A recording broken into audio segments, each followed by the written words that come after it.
Assalamualaikum warahmatullahi wabarakatuh.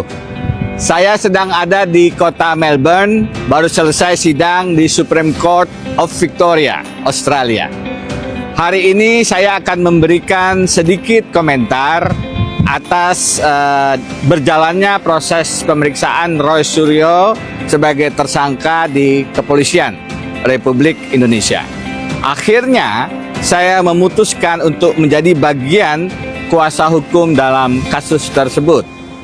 Bukan hanya saya meyakini ada indikasi kriminalisasi dalam penanganan kasus itu, tetapi yang jauh lebih penting adalah bagaimana kita kemudian melihat kasus ini secara lebih substantif. Ini bukan hanya persoalan pidana, sebagaimana pasal-pasal yang dituduhkan. Lebih mendasar dari itu, ini adalah persoalan konstitusionalitas, bagaimana penegakan hukum harus merdeka dari berbagai kepentingan termasuk intervensi kekuasaan.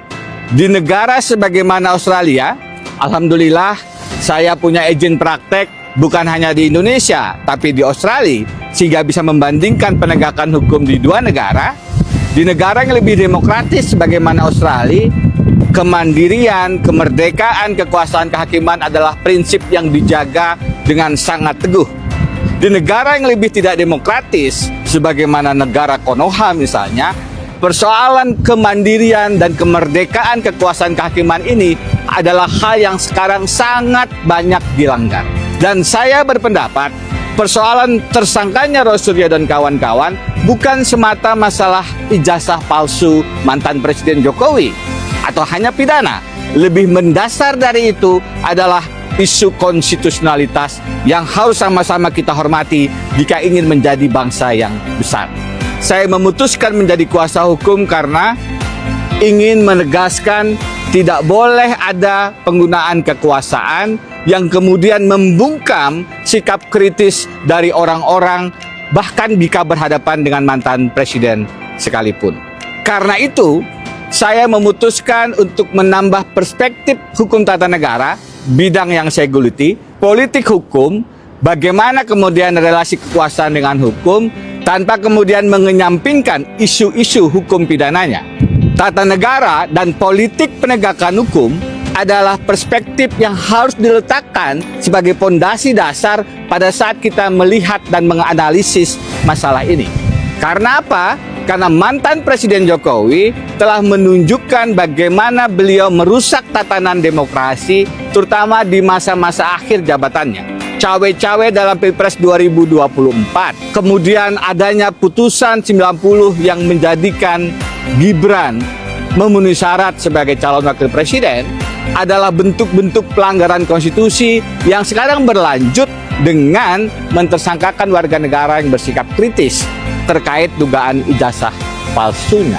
Karena itu, saya merasa wajib melakukan langkah advokasi hukum untuk menegaskan tidak boleh penggunaan kekuasaan atau siapapun yang merasa berkuasa menentukan arah penegakan hukum. Terlebih hukum pidana, hukum yang bisa membuat orang dipenjarakan, hukum yang bisa membatasi hak asasi manusia. Dalam konteks itu, penggunaan hukum pidana adalah alat intimidasi yang harus dilawan. Tidak boleh siapapun, termasuk mantan presiden sekalipun, melaporkan orang yang ingin membuka kebenaran dokumen publik, dalam hal ini ijazahnya, kepada khalayak. Justru seharusnya yang sudah lama kita tunggu-tunggu, mantan Presiden Jokowi harusnya dengan gentleman menunjukkan keaslian ijazahnya. Jadi, saya minta maaf belum bisa mendampingi dalam pemeriksaan Roy Suryo dan kawan-kawan di kepolisian hari ini karena bersamaan dengan sidang di Melbourne, Australia.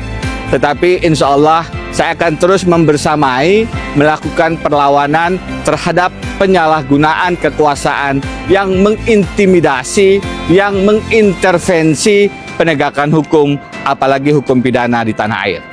Kita harus hentikan modus mengkriminalisasi, mempidanakan, memenjarakan, membuat takut siapapun yang ingin bersikap kritis agar Indonesia tetap terjaga kewarasan hukumnya.